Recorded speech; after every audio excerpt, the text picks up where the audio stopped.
Hi friends, welcome to my channel. నేను మీ రాకేష్. ఈ రోజు చెప్పే టాపిక్ అయితే బిగినర్స్ కి బాగా యూజ్ అవుతుంది. మనకు ఆయిల్ పేస్ట్ లో చిన్న చిన్న టెక్నిక్స్ అయితే ఉంటాయి. అవి ఏందో ఈ వీడియోలో అయితే చెప్తా. ముందుగా అయితే మనం ఒక పేపర్ తీసుకొని అందులో ఒక స్క్వేర్ లో అంటే 2 inches లో నేనైతే 8 బాక్సెస్ అయితే తీసుకున్నాను. నెక్స్ట్ అయితే మనం ఆయిల్ పేస్ట్ ఎంత కంట్రోల్ ఉందనేది మనం చెక్ చేసుకోవాలి. అయితే స్క్వేర్ బాక్స్ నుంచి బయటికి వెళ్ళకుండా మనం లోపల ఫిల్ అయ్యేలాగా ప్రాక్టీస్ అయితే చేయాలి.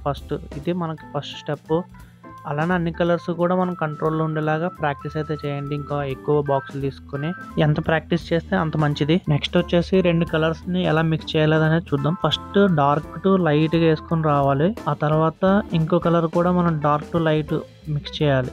వీడియోలో చూస్తున్నట్టు ఇలా మనం మిక్స్ చేస్తే మనకు చాలా ఈజీగా అయితే మిక్స్ అయిపోతుంది. ఇది ఒక టెక్నిక్. ఇలా అన్ని కలర్స్ మిక్స్ అయితే ట్రై చేయండి. నెక్స్ట్ వచ్చేసి మనకి స్క్రాప్ టెక్నిక్. అంటే ఏం లేదు, మనం లైట్గా ఒక కలర్ వేసుకోవాలి, దాని మీద డార్క్ కలర్ అయితే ఇంకోటి ఫిల్ చేయాలి. దాని మీద మనం ఏదైనా ఒక షార్ప్ ఉండే అంటే యూజ్ అవ్వని పెన్ కానీ, లేకపోతే మనకి ఆయిల్ పేస్టల్స్ తీసుకున్నప్పుడు ఒక ప్లాస్టిక్తో అయితే ఒకటి వస్తుంది, దాంతో కానీ యూజ్ చేయొచ్చు. ఒక లైన్స్ వేసుకుంటే అది ఒక ఆర్ట్, ఒక రోజెస్ కానీ లేకపోతే ఇల్లులు, ఇలా చిన్న చిన్న డ్రాయింగ్స్ అయితే వేస్తే ఒక అందంగా ఉంటాయి. ప్లస్ మనకు ఒక ఎక్స్పీరియన్స్ బాగుంటుంది అందులో. నెక్స్ట్ వచ్చేసి మనకి 2 కలర్స్ మిక్స్ చేసినప్పుడు కొత్త కలర్ అయితే వస్తుంది. Blue colour and yellow colour mix చేసినప్పుడు మనకి గ్రీన్ కలర్ వస్తుంది. అలానే ఇంకేమేమి కలర్స్ వస్తాయో మీరైతే ఒక ప్రాక్టీస్ అయితే చేయండి. మీరుగా చేస్తేనే ఒక అనుభవం అయితే వస్తుంది, మీకు గుర్తుంటుంది. చూసాం కదా అని గుర్తుపెట్టుకుంటే అది మీకైతే గుర్తయితే ఉండదు. ఇదైతే 100% నేను చెప్తున్నాను. మీరైతే ప్రాక్టీస్ చేయండి. మీరే ప్రాక్టీస్ చేస్తే మీకు ఒక ఎక్స్పీరియన్స్ వస్తుంది. దాని మీదే మీకు నాలెడ్జ్ అయితే గెయిన్ అవుతుంది.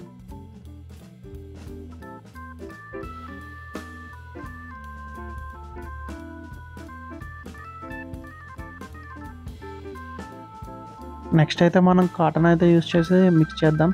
కాటన్ యూజ్ చేసినప్పుడు అయితే మనం ఎక్కువ ఫోర్స్ అయితే మనం అప్లై చేయక్కర్లేదు. చాలా నీట్గా అయితే వస్తుంది. చూడండి మనకి ఎలా వచ్చిందో నీట్గా. నెక్స్ట్ అయితే మనం ఇయర్ బడ్స్ అయితే యూజ్ చేసి ఎలా మిక్స్ చేయాలి, ఎక్కడెక్కడ యూజ్ చేయాలో చెప్తాను. ఫస్ట్ అయితే మనం 2-3 కలర్స్ చిన్నగా అక్కడక్కడ అంటే చిన్న ప్లేస్లు ఉంటాయి కదా, అక్కడైతే మనం వీటిని యూజ్ చేస్తాం. కాటన్ కానీ టిష్యూ కానీ యూజ్ చేయాలంటే ఆ పెద్ద ప్లేస్లో అయితే యూజ్ చేయొచ్చు. చిన్న ప్లేస్లో యూజ్ చేయాలంటే కాటన్ అంటే ఇప్పుడు లైక్ చిన్న చిన్న మూలలు ఉన్నాయి కదా, ఇప్పుడు అందులో చేయాలంటే ఇయర్ బడ్స్ అయితే యూజ్ అవుతాయి. టిష్యూ పేపర్ని కాటన్ అయితే యూజ్ చేస్తే మనకు బయటకు వచ్చేస్తాయి కాబట్టి ఇయర్ బడ్స్ అయితే వాడతాం. నెక్స్ట్ వచ్చేసి మనకి మ్యాజికల్ డ్రాయింగ్ అని చెప్పేసి అంటే స్క్రాచ్ కార్డ్ లాగా బ్లాక్ కలర్లో వచ్చి ఉంటుంది చూడండి. అలాంటివి వేయాలంటే ముందు మనం చిన్న చిన్న కలర్స్ అయితే ఫిల్ చేసుకోవాలి. అది మనం వేసుకునే సైజు బట్టి పేపర్ మీద ఉంటుంది. ఇప్పుడు నేను చిన్న బాక్స్ మీద వేస్తున్నా కాబట్టి చిన్న చిన్నగా అయితే వేస్తున్నా. అలా పెద్ద పెద్ద బాక్సులు అయితే మనం పెద్దగా ఎక్కువ షేడ్స్ అయితే తీసుకోవచ్చు.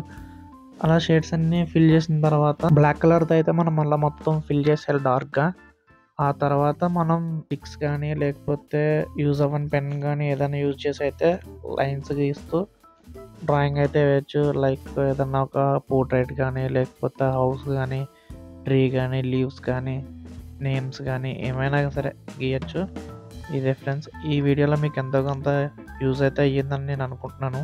ఇలా మీకు ఇంకా అర్థమయ్యేలాగా వీడియోస్ ఏమన్నా కావాలంటే కామెంట్ చేయండి.